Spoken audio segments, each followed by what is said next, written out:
Now, don't be nervous, but there is a hole in our universe. Is it leaking? It's larger than anything we've seen before. The human mind can't even imagine something this huge. Well, mine sure can't. Is it a growing black hole? Is our solar system going to end up sucked into this giant nothingness? Am I blowing this all out of proportion? Well, let's figure it out. The universe isn't packed evenly with stuff. Huge empty areas, called voids, make up about 80% of it. Our own Milky Way even sits inside of one, known as the local hole. But one void is on a whole different level.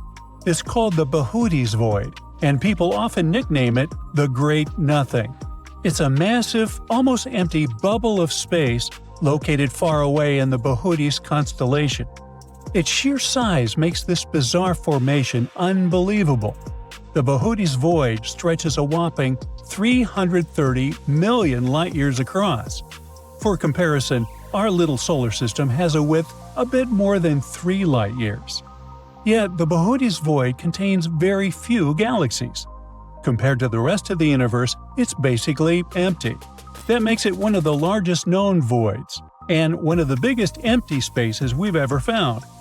If our galaxy were inside the Behoudy's void, we wouldn't have seen any other galaxies for most of history. Until the 1960s, our telescopes just weren't powerful enough. Other galaxies would have been way too far away and too faint to spot. It wasn't until the 1960s, when telescopes got much better, that we could finally see very faint, faraway galaxies. If we had been living inside that void, that's when we would have first realized other galaxies even existed at all. But let's figure out a very important question. How do such giant empty spaces even form? After the Big Bang, all the matter in the universe started spreading out, but it didn't spread out perfectly evenly.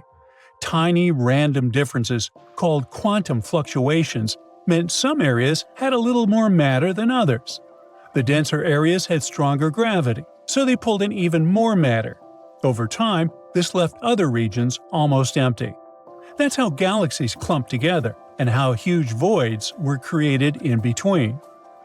So over time, galaxies attracted each other too, linking up into long thread-like structures called filaments. Together, those filaments formed a massive foam-like web across the universe. The galaxies gathered along the threads, while the empty spaces in between became voids, kind of like bubbles in foam. Smaller voids slowly merged into bigger ones, which is how enormous regions like the Behoudy's void formed. Today, filaments and voids make up the largest structures in the universe. The filaments are hotter and more energetic, while the voids are colder and much emptier. Now, the Behoudy's void is enormous. It makes up about 0.35% of the diameter of the entire observable universe. But inside this massive space, there are only about 60 galaxies, mostly stretched out in a tube-like shape through the center. Normally, a region this size would contain around 2,000 galaxies. The void is also surrounded by massive galaxy clusters, like Ursa Major, Shapley, Hercules, Corona Borealis, and Behoudy's. This makes the emptiness in the middle even more shocking. Now, scientists first noticed those huge empty spaces and big galaxy groups in the 1970s, when new technology finally let them see the universe in 3D. As for the Behoudy's void, it was discovered in 1981 by American astronomer Robert Kirshner from the University of Michigan, which also has a pretty good football team. At the time, he and his team were mapping the universe in 3D by measuring how fast galaxies were moving away from us. This method is called a redshift survey. So while doing this, they noticed something weird, a huge region of space where almost nothing showed up. It was basically a giant blank spot on the map. Scientists ruled out a few dramatic ideas right away.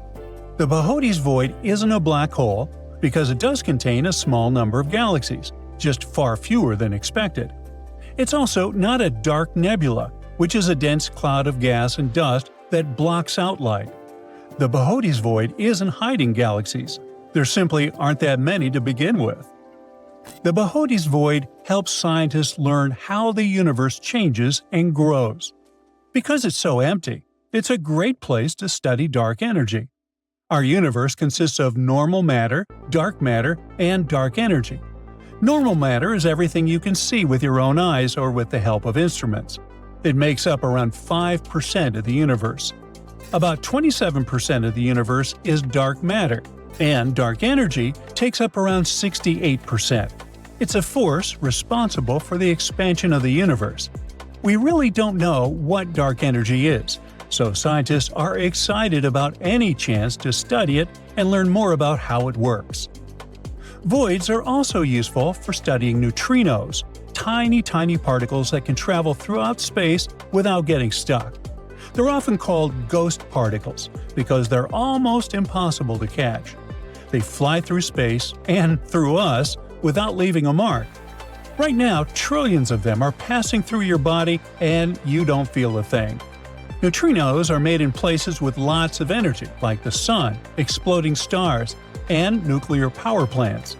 They are everywhere, second only to light particles in the universe. What makes neutrinos really strange is that they can change as they travel. They come in 3 types, and they can switch between them while moving.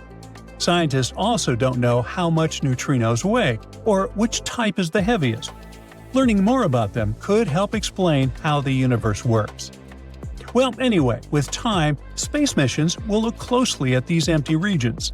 By comparing what they see with computer predictions, scientists hope to learn more about neutrinos and better understand how the universe works. One of such space missions is Euclid. Its data will be used to study and analyze the Bohodi's void and other similar cosmic voids. Euclid's job is to study the dark universe. It does this by making a huge 3D map of space, looking at billions of galaxies as far as 10 billion light-years away and covering a big part of the sky. Now, scientists know that dark energy makes the universe expand faster, and dark matter helps galaxies form and stick together. But they still don't know what either of them really is. By watching how the universe has changed over the last 10 billion years, Euclid helps scientists understand how space grew, how galaxies formed, and what dark energy, dark matter, and gravity might actually be like. Euclid is about 15 feet tall and 12 feet wide. It has 2 main parts. One part runs the spacecraft, like power, computers, and steering, and the other holds the telescope and 2 cameras. One takes pictures in visible light, that's what our eyes can see. The other sees in infrared light, which helps scientists spot very distant galaxies. Now, Euclid launched on a SpaceX Falcon 9 rocket from Florida in July 2023 and officially started doing science in February 2024. It now orbits far from Earth, nearly 1 million miles away. It stays in a special spot in space where it moves with Earth around the Sun. This keeps its view stable and makes it easier to study the universe. Euclid is supposed to work for about 6 years, but it might keep going longer if it doesn't run out of fuel.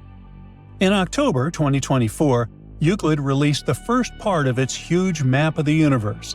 Over time, it'll scan more than 1/3 of the sky outside our Milky Way galaxy, capturing billions of galaxies, some so far away that their light took up to 10 billion years just to reach us. The images taken by the space probe are about 4 times sharper than those taken by telescopes on Earth. Euclid also studies light in detail to learn what galaxies are made of and how they move. It'll do this for hundreds of millions of stars and galaxies. And all of this will create a massive space data library, one of the biggest ever made by a space mission. Oh, by the way, Euclid was named after an ancient Greek mathematician who helped invent geometry, the study of shapes in space. Scientists picked this name because understanding the shape of the universe helps explain how matter and energy are spread through space. So now you know. Our Sun is an average-sized star, and still, it could fit 1,300,000 Earths. The star is also 333,000 times as heavy as our planet. NASA has translated radio waves created by planets' atmospheres into audible sounds. That's how astronomers found out that Neptune sounds like ocean waves. Jupiter, like being underwater, and Saturn's voice resembles background music to a horror movie. Here on Earth, it's bebop jazz. Now I made that up. The sun's surface is scorching hot, but a bolt of lightning is 5 times hotter. Earth gets struck by 100 lightning bolts every second, which results in 8 million lightning strikes a day and around 3 billion a year. Ooh, shocking. If you manage to go to the moon one day and see fresh footprints, that doesn't mean there's someone else there with you. Footprints or similar marks can last for 1 million years over there. Because the moon doesn't have an atmosphere. There are no winds, not even a breeze, that can slowly erase those footprints. Astronomers have found the largest hole we've ever seen in the universe. It's the giant void that spreads 1 billion light-years across. They found it accidentally. One of the research team members was a little bored and wanted to check how things are going in the direction of the cold spot. That's an anomaly in the Cosmic Microwave Background Map, or CMB for short. It's a faint glow of light that falls on our planet from different directions and fills the universe. It's been streaming through space for almost 14 billion years as the afterglow that occurred after the Big Bang. So you fall right into the heart of the black hole and prepare for a sad end. Well, you don't have to. Falling into a black hole won't necessarily destroy you or your spaceship. You have to choose a bigger black hole to survive. If you fall into a small black hole, its event horizon is too narrow, and the gravity increases every inch down. So if you extend your arm forward, the gravity on your fingers is much stronger than on your elbow. This will make your hand lengthen, and you'll feel some discomfort. Rather significant, to be honest. Things change if you fall into a supermassive black hole, like the ones in the center of galaxies. They can be millions of times heavier than the Sun. Their event horizon is wide, and the gravity doesn't change as quickly. So, the force you'll feel at your heels and at the top of your head will be about the same. And you can go all the way to the heart of the black hole. This myth is busted. If you watch a very touching movie in space and start crying, your tears won't run down. They will gather around the eyeballs. Your eyes will get too dry, so you'll feel like they're burning. Any exposed liquid on your body will vaporize, including the surfaces of your tongue. Speaking of burning, that's one thing fire can't do in space. Fire can spread when there's a flow of oxygen, and since there's not any in space, well. Once they explode, stars aren't supposed to come back to life. But some of the stars somehow has survived the great supernova explosion. Such zombie stars are pretty rare. Scientists found a really big one called LP 40-365. It's a partially burnt white dwarf. A white dwarf is a star that burned up all of the hydrogen, and that hydrogen was previously its nuclear fuel. In this case, the final explosion was maybe weaker than it usually is, not powerful enough to destroy the entire star. It's like a star wanted to explode but didn't make it, which is why part of the matter still survived. If you ever go into space, don't take off your spacesuit unless you're on a spaceship. Air in your lungs would expand, as well as the oxygen in the rest of your body. You'd be like a balloon, twice your regular size. Good news, the skin is elastic enough to hold you together, which means you wouldn't explode. Small comfort. When something goes into a black hole, it changes shape and gets stretched out just like spaghetti. This happens because gravitational force is trying to stretch an object in one direction, but at the same time squeeze it into another, like a pasta paradox. Speaking of, a black hole that's as big as a single atom has the mass of a really big mountain. There's one at the center of the Milky Way called Sagittarius A. It has a mass like for 1 billion suns, but luckily it's far away from us. If you made a big boom on an asteroid, you'd never be able to hear its loud sound. Yes, we often hear the sound of spaceships and battles in space in the movies, but that's just a myth. Sound is a wave that spreads because of the vibrations of molecules. A person claps a few feet away from you, the sound wave begins to push the first air molecule next to the clap, then the second, third, and so on, until the wave reaches your ear. So, to spread sound, we need molecules like air or water. In our atmosphere, sound waves spread out just fine, but space is a vacuum, so it's nothing here. You can clap your hands loudly there, but there just won't be any molecules that can vibrate and carry that sound. So, to carry on a conversation, you'd either need a radio or really good lip-reading skills. Meteoroids orbit the Sun, while the majority of human-made debris orbits our planet. For example, we launched almost 9,000 spacecraft around the world from satellites to rocket ships. Even the tiniest pieces can damage a spacecraft at such high speeds. Galaxies, planets, comets, asteroids, stars, space bodies are things we can actually see in space. But they make up less than 5% of the total universe. Dark matter, one of the biggest mysteries in space, is the name we use for all the mass in the universe that's still invisible to us. And there's a lot of it. It may even make 25% of the universe. Dark energy makes the other 70% of the universe. That adds up to 100, right? Now, let's look at the moon. It always looks at us with one side. This means the moon has a dark side and the sun's rays never get there. Well, that's a myth. The whole point is that the moon is gravitationally locked to the Earth. There are days and nights there too. It's just that this rotation is perfectly aligned with the rotation of the Earth. So whenever you look at the moon, you only see one side. Although there are days when the sun shines there too, so it's not the dark side, it's the far side. And we even have pictures of this place. And there's one of the biggest craters in our entire solar system, the South Pole Aitken Basin. It's as wide as 2 states of Texas. Yeehaw! One myth that turned out to be untrue is that people have never actually been on the moon. This is the original spacesuit of the first astronauts who were there. Look at the sole of the shoe. Some people claim there's no way they could have left footprints like this there. Actually, they could. On the moon, the astronauts wore extra boots over their suits, and their soles matched the footprints on the moon perfectly. Now, the astronauts didn't need them when they left the moon and tossed them when the moonwalk was over. They left a lot of stuff there, too. They even tossed the armrests of the seats in the lunar module to reduce the weight.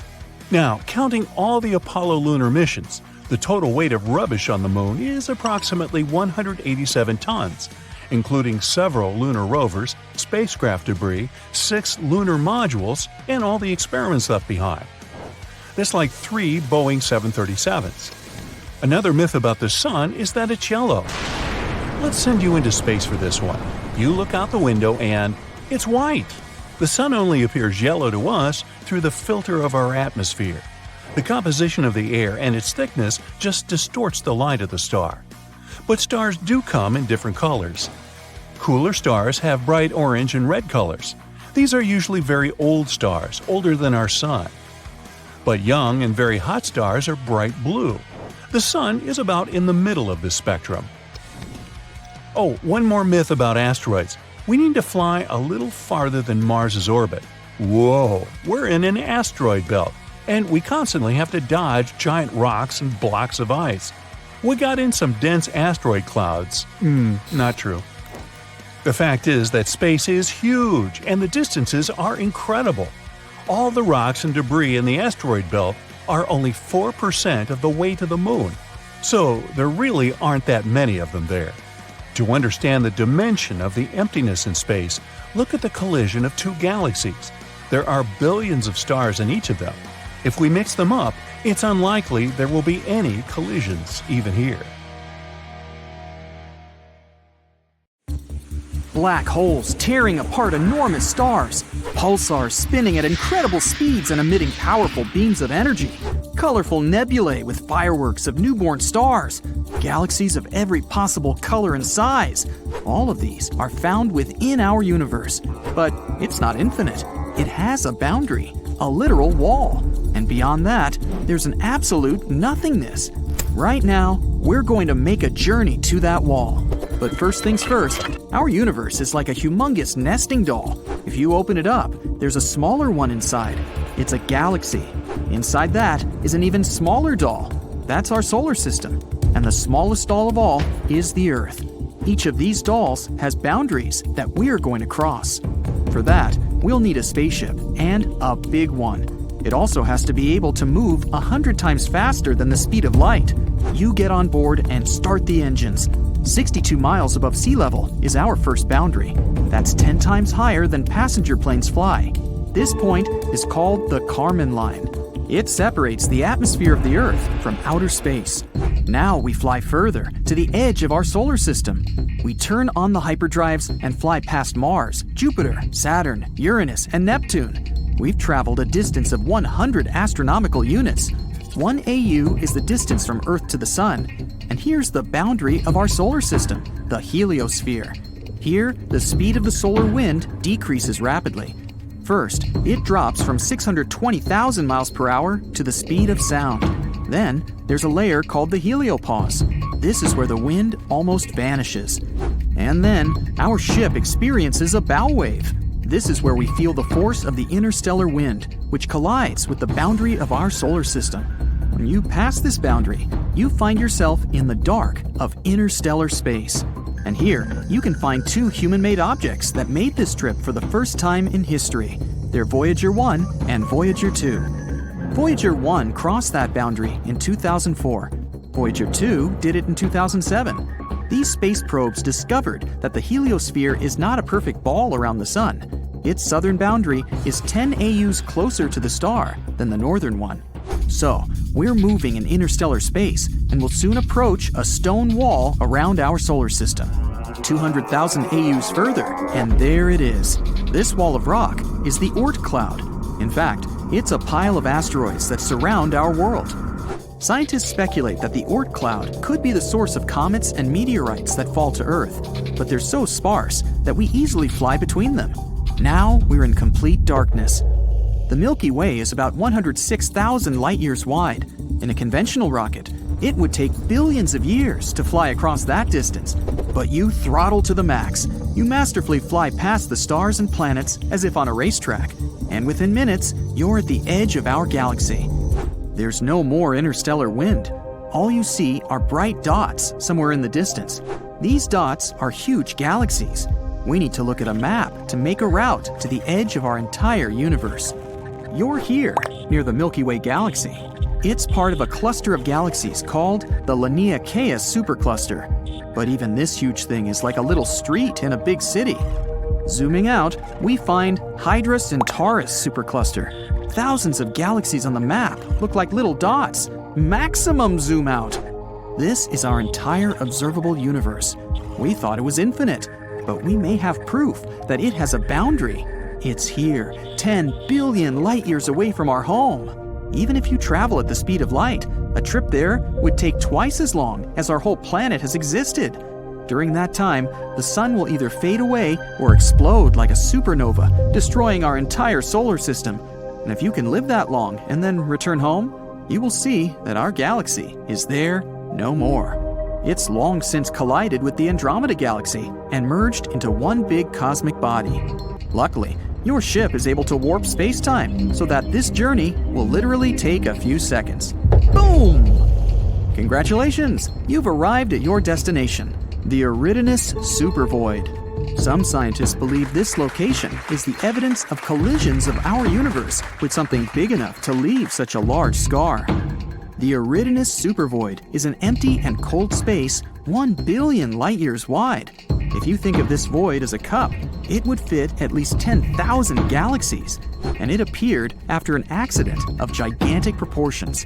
The object that crashed into our universe was another universe.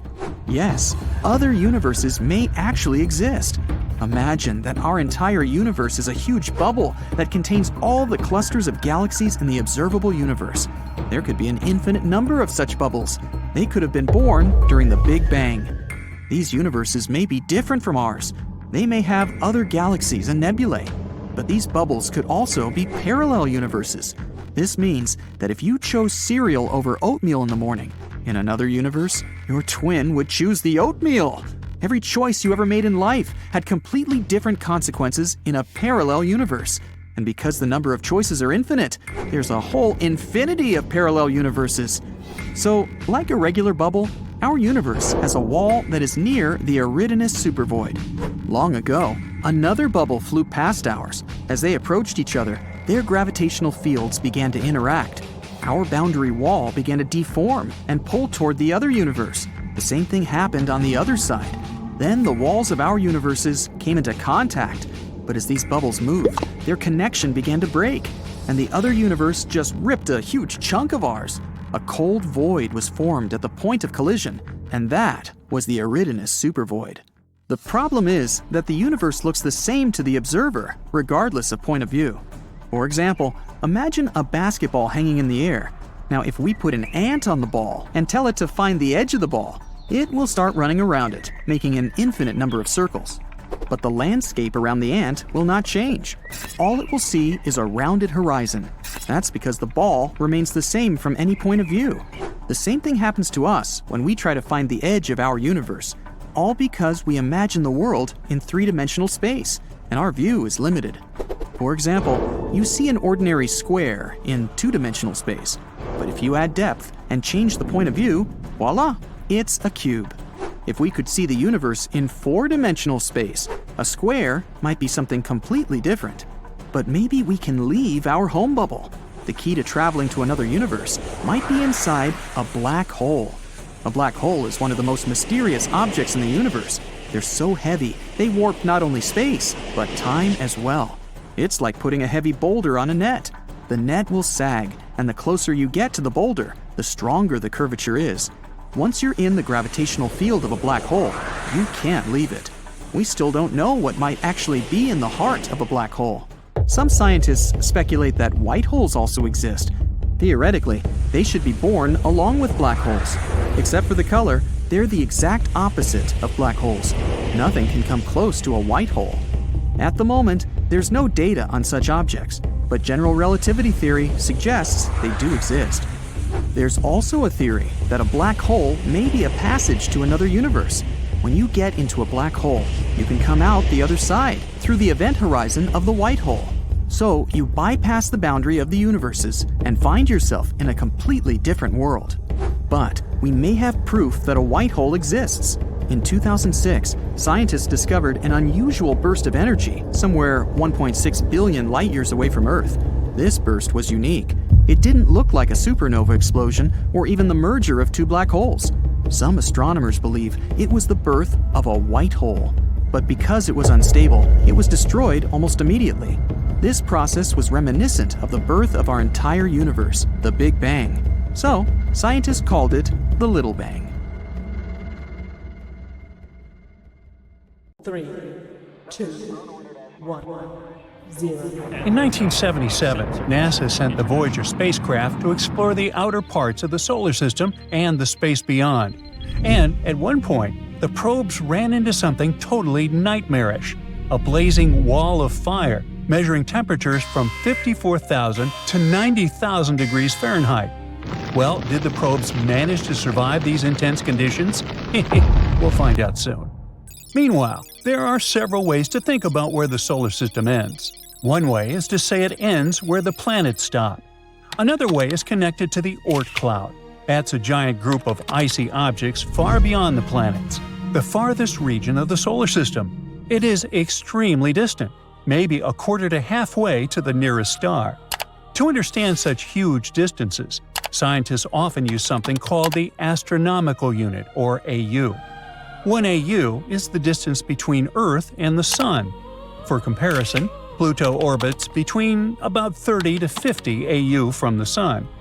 The inner edge of the Oort cloud is thought to be much, much farther away, and the outer edge could be even further away. These distances are very hard to imagine. My little brain sputters when considering such. Now, we can also measure them in time instead of miles. NASA's Voyager 1 spacecraft makes almost 1 million miles per day. At that speed, it would take about 300 years to reach the Oort cloud and maybe 30,000 years to reach its outer edge. Now, one more way to define the edge of the solar system is by the Sun's gravity. It might be the area where the Sun can still pull objects back toward it. And finally, we can define it by considering the heliopause. the boundary where the sun's influence ends. You see, the sun constantly sends out charged particles in a flow called the solar wind. This wind moves past all the planets and reaches about 3 times the distance to Pluto. The solar wind creates a giant bubble around the sun and planets called the heliosphere. The heliopause is the outer edge of this bubble, where the solar wind meets the wind coming from other stars, called the interstellar wind. Here, the pressures from the solar wind and the interstellar wind balance each other. This causes the solar wind to turn back and flow along the tail of the heliosphere. As the heliosphere moves through space, it creates a bow shock, similar to the wave that forms in front of a ship moving through the water. So, depending on how you define it, by planets, by the Oort cloud, by gravity, or by the sun's magnetic influence, the edge of the solar system can mean very different distances. But if we talk about the Voyagers, they came across something intense. It was something we could probably call a wall of fire, blazing heat and intense temperatures.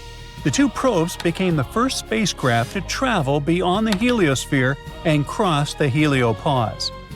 Before the Voyager spacecraft reached the heliopause, scientists did not know exactly where this boundary would be. But the fact that the 2 spacecraft crossed it at different distances helped confirm some predictions about the heliopause. Scientists did expect that the edge of the heliosphere could move as the sun's activity changes, a bit like a lung expanding and contracting as we breathe. And the fact that Voyager 1 and Voyager 2 encountered the heliopause at different distances matched this expectation. The heliopause is not a hard edge or solid wall, but the nickname Wall of Fire actually matches the nature of that insane region. Both spacecraft measured extremely high temperatures there, around 30,000 to 50,000 Kelvin, or 54,000 to 90,000 degrees Fahrenheit. Despite these extreme temperatures, the spacecraft were safe. The particles in this region are very far apart, so collisions are rare and not enough heat could reach the spacecraft to harm them. Nearly 50 years after their launch, Voyagers 1 and 2 continued to send back data from beyond the heliopause. They are the only 2 spacecraft that have crossed this boundary so far. Together, they have already made several curious discoveries about space outside the solar system. For example, Voyager 2's magnetic field measurements confirmed a surprising result from Voyager 1. Just beyond the heliopause, the magnetic field lines are aligned with the magnetic field inside the heliosphere. Before Voyager 2, scientists only had one measurement from Voyager 1, so they could not be sure whether this alignment was real or just a coincidence. Voyager 2 confirmed that the alignment was real. The magnetic fields inside and just outside the heliopause apparently run in parallel. These discoveries give scientists important information about the structure and behavior of space beyond the solar system. Now, let's dig a little deeper into the Voyager program itself. It's made up of 2 spacecraft, Voyager 1 and, wait for it, Voyager 2. Even though Voyager 2 was launched first in August 1977, Voyager 1 took off just 2 weeks later on a faster, more direct path. These 2 spacecraft have been traveling for more than 40 years, exploring worlds no human will ever walk on, at least in the near future. The 2 Voyager spacecraft are nearly identical. Each has a large radio dish that is 12 feet across. This dish sends data back to Earth. They also have 16 thrusters to control their direction and make sure the dishes always point toward our planet. The thrusters use special hydrazine fuel, and the spacecraft's electronics are powered by thermoelectric generators that run on plutonium. Each Voyager carries 11 scientific instruments. About half of them were made specifically to study planets, and most of those are now turned off. The turned-off instruments include several cameras, spectrometers, and 2 radio-based experiments. During their long journeys through the solar system, the Voyagers took tens of thousands of images and measurements. This data has changed what we know about the outer planets. When the Voyagers reached Jupiter, they gave us our first detailed look at the planet's atmosphere. They showed that the Great Red Spot was a huge storm spinning counterclockwise and interacting with smaller storms nearby. The Voyagers also discovered a faint dusty ring around Jupiter. They studied Jupiter's moons, too. They found volcanoes on Io, saw linear features on Europa that hinted at a hidden ocean beneath its icy surface, and confirmed that Ganymede is the largest moon in the solar system, larger even than Saturn's moon Titan. Next, the spacecraft flew past Saturn. They measured the planet's atmosphere and studied its famous rings, discovering gaps and waves we still see today. Voyager 1 looked through Titan's thick haze and suggested that the moon might have liquid hydrocarbons on its surface. It was later confirmed by other missions. Voyager 1 also found 3 new moons orbiting Saturn: Atlas, Prometheus, and Pandora. So that's where she ended up. After Saturn, Voyager 1 continued out of the solar system, while Voyager 2 headed toward Uranus. Voyager 2 discovered 11 new moons and 2 new rings there. It also observed strange features, such as Uranus's unusual magnetic field and a surprisingly small temperature difference between its equators and poles. Voyager 2's final planetary stop was Neptune. It happened 12 years after leaving Earth. There, it discovered 6 small moons and rings around the planet. It studied Neptune's atmosphere and magnetic field, and observed volcanic vents on Triton, Neptune's largest moon. After this, Voyager 2 joined Voyager 1 on its journey toward interstellar space. Voyager 1 entered interstellar space in August 2012, and Voyager 2 joined it in November 2018. These missions helped scientists measure the edge of our solar system, about 11 billion miles from the Sun. The spacecraft still sends back data about this mysterious region. By the way, after its planetary visits, Voyager 1 took the famous pale blue dot photo of Earth from about 3.7 billion miles away. Today, Voyager 1 is about 15.8 billion miles from Earth, and Voyager 2 is about 13.1 billion miles away. Each Voyager carries a golden record, a time capsule from Earth for other civilizations it might meet. The record covers include instructions for playing it, a map showing Earth's location, and a drawing of a hydrogen atom. The records are cleverly plated with uranium, so the decay of the uranium could help discoverers figure out when the record was made. The records contain 115 images showing Earth, humans, animals, plants, and our solar system. They include natural sounds like waves and birdsong, greetings in 55 languages, brainwave recordings, and a mix of music, ranging from Beethoven to Chuck Berry and folk songs. You're traveling through deep space, circling stars and entire galaxies. Whoa, looks like this multicolored nebula will soon collapse under its own weight and explode like a supernova. Now let's carefully circle this black hole. Try not to get caught in its gravitational field, or it'll swallow you like a space monster. Wait, what's that strange structure right there? It's a glowing wall, and if you look closely, each glowing dot is an entire galaxy. That wall has about 100,000 of these galaxies. The Milky Way has 100 billion stars, so this wall holds a quadrillion, that's 10 followed by 15 zeros, of stars like our Sun. This giant structure is called the South Pole Wall. It's located about 500 million light-years from Earth. By comparison, the closest star to our home is Proxima Centauri, and it's about 4.2 light-years away. Rockets can cover that distance in about 73,000 years. So the journey to the South Pole Wall may take longer than our solar system exists. And this wall is simply gigantic, even on a cosmic scale. It's about 1.37 billion light-years long. To give you an idea of how large that is, the Milky Way is only 100,000 light-years wide. But you can't see this wall even with the most powerful telescope. The problem is that the Milky Way itself obstructs your view.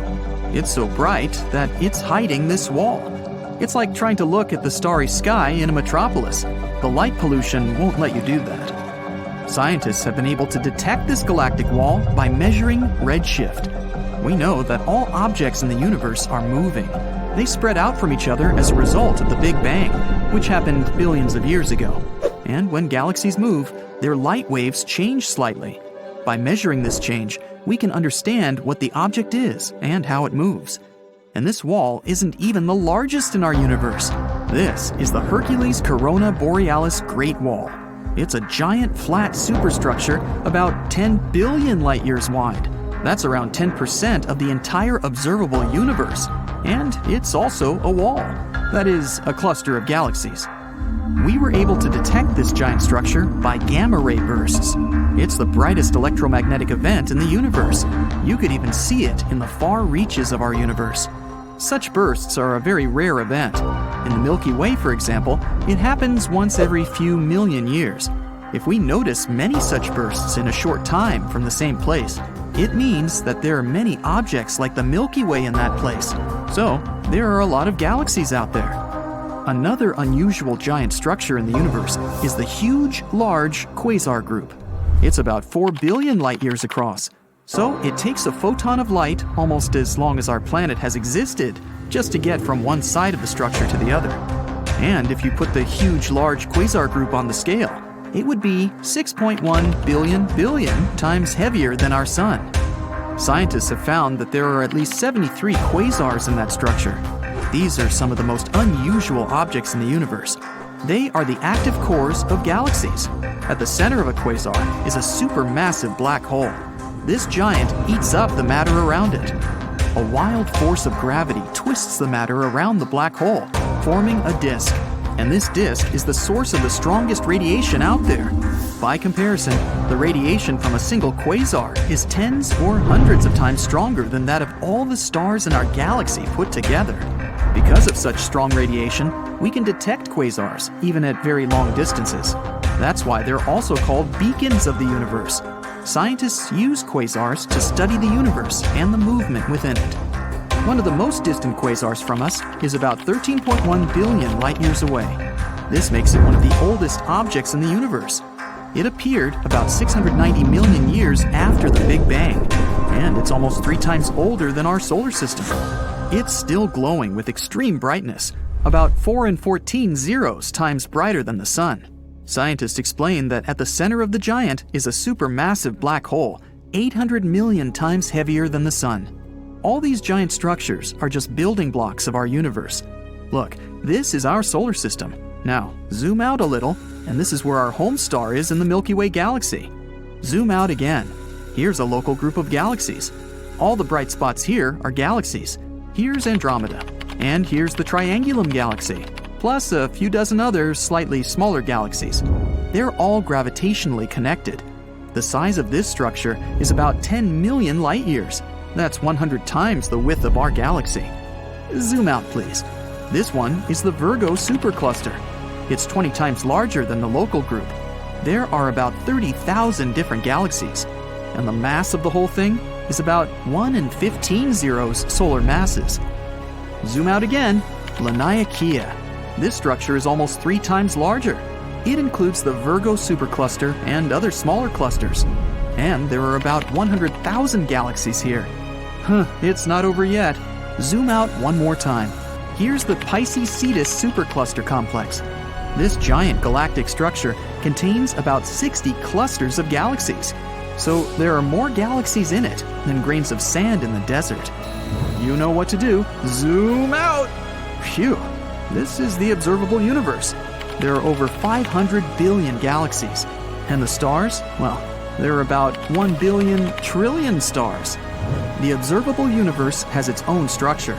Clusters of galaxies form chains and walls, as you've seen before.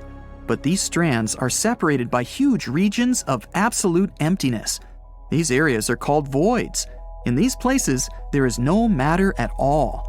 There are fewer molecules in the voids than in an empty room. One of these voids has a very mystical reputation. It's the Eridanus supervoid, or the cold spot. It appeared here only 380,000 years after the Big Bang. It's almost 1 billion light-years wide and could hold hundreds or thousands of galaxies with trillions of stars. Some scientists believe that this cold spot may have been the result of the largest collision ever, a collision of universes. There's a theory that our universe is some kind of bubble, a huge sphere that contains all these walls and chains of galaxies. Now imagine that there's an infinite number of these bubbles. They could be parallel worlds or different universes. Many years ago, one bubble came close to the bubble of our universe. Their walls touched, and the two universes connected for a while. It's like two drops of water coming together. But that universe kept moving. The area where the bubbles joined became thinner and thinner until that connection broke, and the two bubbles detached from each other. At this point, the second universe ripped some of the material out of our bubble. All those galaxies that used to fill the Eridanus supervoid ended up in a parallel universe. Scientists supposed we might travel through other bubbles. Flying to the supposed wall of our universe would take forever, and then it would take even longer to fly through interuniversal space. So we have to use portals, or wormholes. Here's how it works. Imagine a piece of paper with point A on one side and point B on the other. Instead of moving all the way across the sheet of paper, we just fold the sheet so that point A is right above point B. All that's left to do is make a small hole, and the journey takes only moments. Some scientists believe that such shortcuts through universes lie inside black holes. But how do you survive falling into a black hole? You just have to pick one that's big enough. It's all about gravity. Imagine you're falling into a black hole right now. The closer you get to it, the stronger effect it has on you. It intensifies with every inch. At one point, the gravitational force that affects your head is much stronger than the one that affects your feet. Then you turn into spaghetti. Yum. But if you choose a supermassive black hole, like the ones at the centers of galaxies, the gravitational force in them increases gradually. They can be millions of times heavier than the sun and much bigger, but the gravitational force on your head and your feet will be almost equal, and you will still feel comfortable. Who knows? Maybe if you managed to survive a fall into such a massive black hole, you'd find yourself in a completely different universe where different laws of physics apply. But so far, this is just a theory. Our universe is starting to glitch, and it looks like we're going through the biggest tension in astronomy since Einstein redefined gravity. But scientists aren't having a cow yet, because this kind of chaos usually means we're about to discover something huge. So let's run through the biggest issues driving the crisis. For decades, cosmology ran on the idea that the universe should look uniform in all directions for anyone anywhere within it. They call this idea the basic cosmological principle, not to be confused with the cosmetological principle, which states all women should wear a color of lipstick right for them. But I digress. Cosmologically speaking, it means you might see clumps up close, but on massive scales, everything should smooth out. Because of that, scientists figure no structure should be bigger than about 1.2 billion light-years. Yeah, that's big. So they were more surprised to find a structure called the Big Ring. This thing is nearly a perfect circle made of galaxies and galaxy clusters, and it's about 1.3 billion light-years wide. Now, a light-year is the distance light travels in a year, and since light is the fastest thing in the universe, that already tells you how enormous this distance is. If your eyes could see it, it would stretch across the sky like 15 full moons lined up side by side, see? And the Big Ring isn't alone. A couple of years earlier, the same astronomer spotted something called the Giant Arc, a curved structure stretching 3.3 billion light-years. Then there's the giant GRB ring, found in 2015, with a mind-melting diameter of 5.6 billion light-years.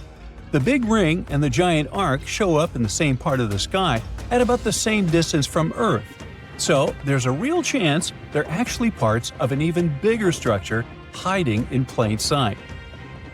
Now, another scientific drama has to do with something called the Hubble constant. That is, how fast the universe expands, the connection between how far away an object is and how fast it's moving away from us. That number helps scientists figure out the age, size, and future of the universe. The Hubble Space Telescope determined that number with an accuracy of almost 1%. The universe is about 13.8 billion years old. So there was Hubble, and later the James Webb Space Telescope that measured distances to faraway galaxies and figured out how fast they're moving away from us. In everyday terms, they showed that for every million light-years you go out into space, galaxies move away about 45 to 47 miles per second. That expansion speed lines up nicely with a universe that's 13.8 billion years old. But there's another totally different way to measure the universe's expansion, and it looks way further back in time. Scientists study the cosmic microwave background, or CMB, which is the leftover heat from the Big Bang. It's the oldest light in the universe, released when the universe cooled enough for light to travel freely. When scientists use the CMB to calculate how fast the universe should be expanding, they get a slower number, about 42 miles per second per million light-years instead of 45 to 47. Now, that might not sound like much, but in cosmology, that gap is enormous. Both methods are extremely precise, and yet they stubbornly refuse to agree. This disagreement has a name, the Hubble tension. Right now, nobody knows why this is happening. Something might be missing from our understanding of the early universe.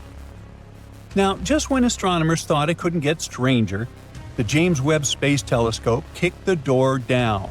It spotted some impossible early galaxies.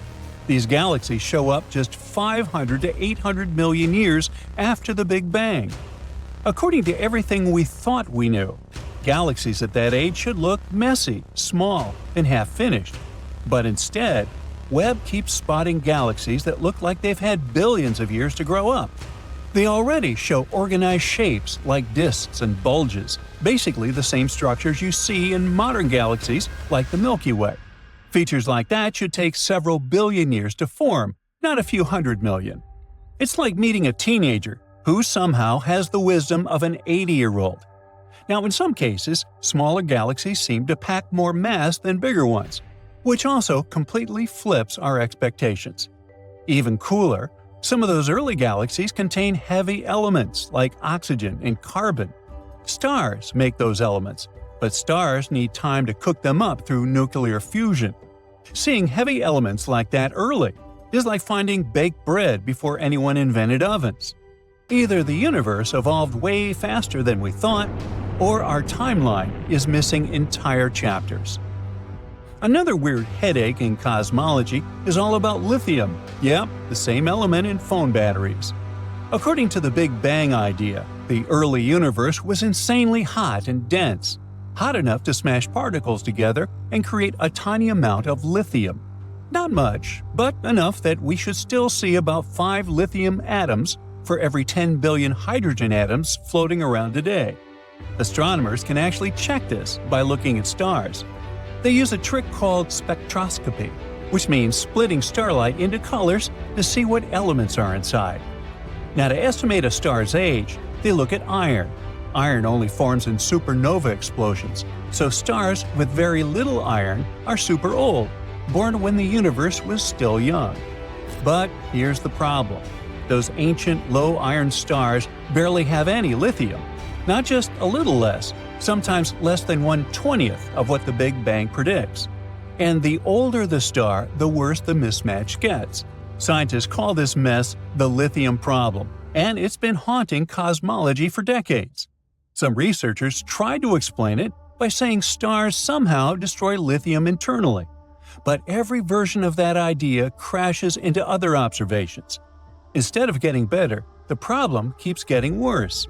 And when a simple element refuses to behave, it usually means our picture of the early universe still misses something big. Well, dark matter adds another dark spot to the picture. Scientists invented it to explain why galaxies don't fly apart. It acts like invisible glue. Models predict dark matter should pile up densely in galaxy centers and form sharp spikes. But observations keep showing smooth, soft cores instead.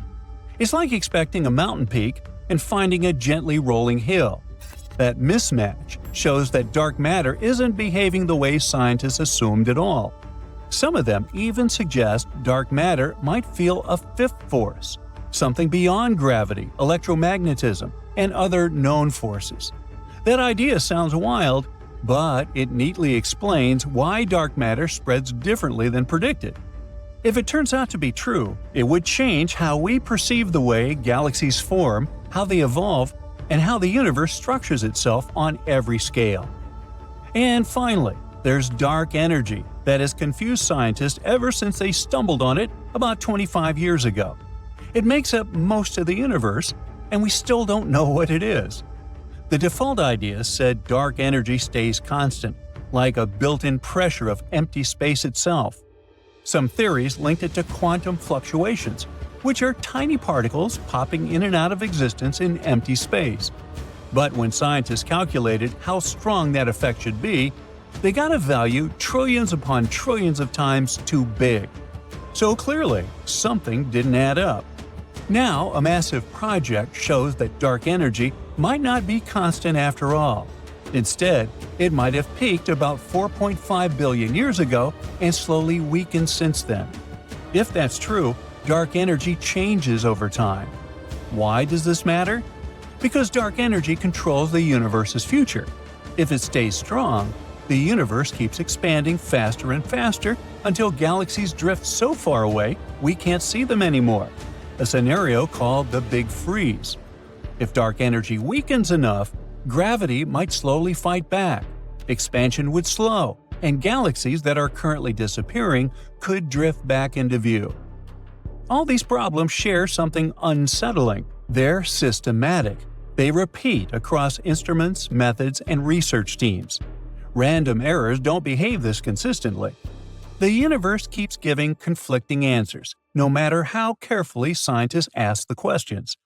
That's why researchers call this a crisis, not because science failed, but because it's working exactly as it should by revealing where our ideas fall short. So get this. Earth might be actually located near space highways that could connect us to other worlds. That's because our sun sits right in the center of a giant bubble filled with hot gas, carved out by ancient supernovae. And this bubble likely has tunnels linking us to distant galaxies. So, does it mean it's time to develop space tourism? Well, let's figure it out. Most of us think space is just planets floating around in eternal darkness. But new research hints at the possibility that it might not be really true. It turns out our whole solar system is actually sitting inside a giant bubble of hot, thin gas. And it gets even better. Scientists now think there might even be a weird cosmic tunnel or channel made of this stuff. It supposedly stretches out toward faraway stars. Astronomers spent years mapping the sky, and after they put all the data together, they found something that looks like a long pathway of hot, low-density plasma, which is basically that very thin, superhot gas. And this so-called channel reaches out from around us to distant constellations. Researchers from Germany confirmed this discovery using data from a space telescope called eRosetta. We'll talk about it a tiny bit later.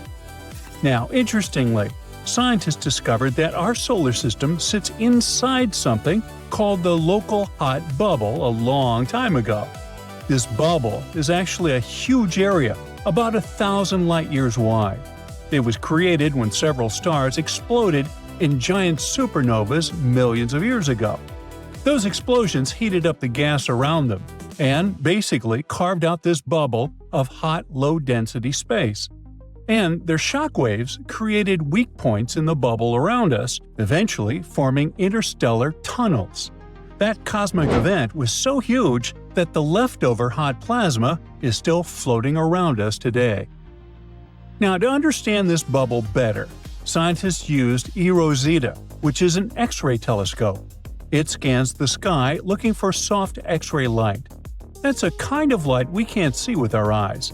It comes from hot gas, old supernova leftovers, and other structures in space. They also compared eRosetta's new information with older data from another X-ray telescope called ROSAT. And finally, putting all this information together, they were able to make a much clearer map of what's around our solar system. Mind you, this wasn't easy. They had to divide the sky into thousands of tiny pieces and carefully measure faint signals coming from warm gas, empty pockets of dust, and other stuff floating in space. But their effort paid off. After sorting through everything, they managed to figure out the faint glow of hot plasma around us. It proved we were not just drifting through empty space. We're inside a giant burned-out bubble created by extinguished stars. But what really surprised scientists was the discovery of some kind of channel. It looked like a long tunnel in space, cutting through the hot gas around us and connecting our part of the galaxy to star systems far away. They also found signs of another channel pointing toward the Canis Major constellation. And those might not be the only ones. The data suggests there could be a whole network of such paths, branching out through space. Each one works like a hidden back road. Scientists used to guess that the space around our solar system might have little pockets or rooms carved out by old exploding stars. We could probably imagine them like caves inside outer space, but no one had the necessary tools to actually prove it. But now, thanks to that new data from the eRosetta telescope, they finally have a clear picture. The telescope showed that the space around us wasn't just empty. It's full of hot, thin gas and strange shapes, including tunnels and bubbles. This proves at least part of what older scientists predicted. We're living inside a giant bubble of hot gas, and that bubble connects to other bubbles through long, low-density channels. The new study also shows that the pressure inside our bubble is lower than scientists expected. This might mean the bubble isn't closed. It could be open in some directions, letting that hot gas flow out into other parts of space. In short, this hot bubble isn't simple at all. Parts of it might be open pathways, and other parts look blocked off. Being inside it is kind of like trying to walk through a forest. Some areas have clear trails, and others are packed with trees. And even though astronomers have mapped big chunks of the bubble and found these strange channels, there's still a lot they don't fully get. Some paths look like they're made of a bunch of connected empty pockets, and others look totally closed. To understand the whole picture, we'll need better tools and more data. Hopefully, with stronger X-ray telescopes, deeper sky scans, and better computer models, we'll finally understand the nature and structure of the bubble we're living in. We might be able to make a kind of map of those hidden channels and learn how they affect things like cosmic rays, dust, and the solar wind around us. Now, speaking of telescopes, we can't help but mention the one that helped us figure out the very existence of the bubble around us. The thing is, scientists have been trying to understand a faint glow of low-energy X-rays that seem to cover the whole sky. For many years, they weren't sure where this glow was coming from. And then, the NASA-supported DXL mission finally helped to solve the mystery. Researchers used old but reliable detectors that first flew on a rocket in the 1970s. With these instruments, they confirmed that most of this X-ray glow came from a huge area of extremely hot gas around us. It was named the local hot bubble. Back in the 1990s, another X-ray mission called ROSAT made pretty good maps of the sky, and it found something surprising. Comets gave off soft X-rays too. Later, scientists realized this happened when the solar wind, fast particles from the sun, collided with neutral atoms.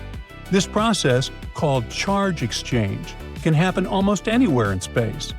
Because of this, some scientists started to doubt whether the local hot bubble was really the main source of the X-ray glow. So, to test this, DXL launched on December 12, 2012 from New Mexico. The rocket flew high above Earth's atmosphere for about 5 minutes, giving the instruments a clear view of space. The goal was to look at a worst-case situation where lots of charge exchange might occur. Right now, our solar system is moving through a cloud of cold gas in space, known as the local interstellar cloud. That's also nicknamed the local fluff. Cute, right?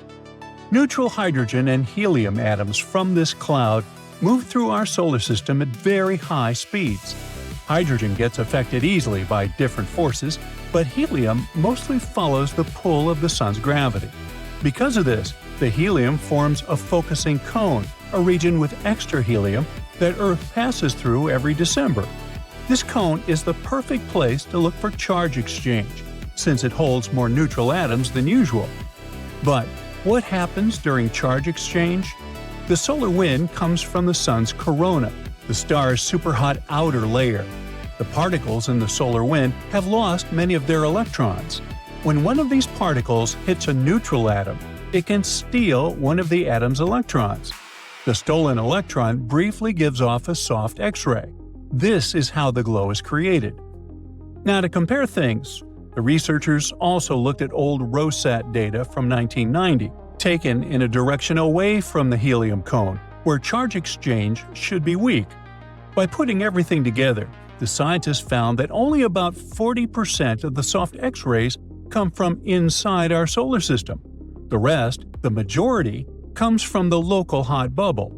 This means the huge cloud of hot gas around us really is the main source of the X-ray glow.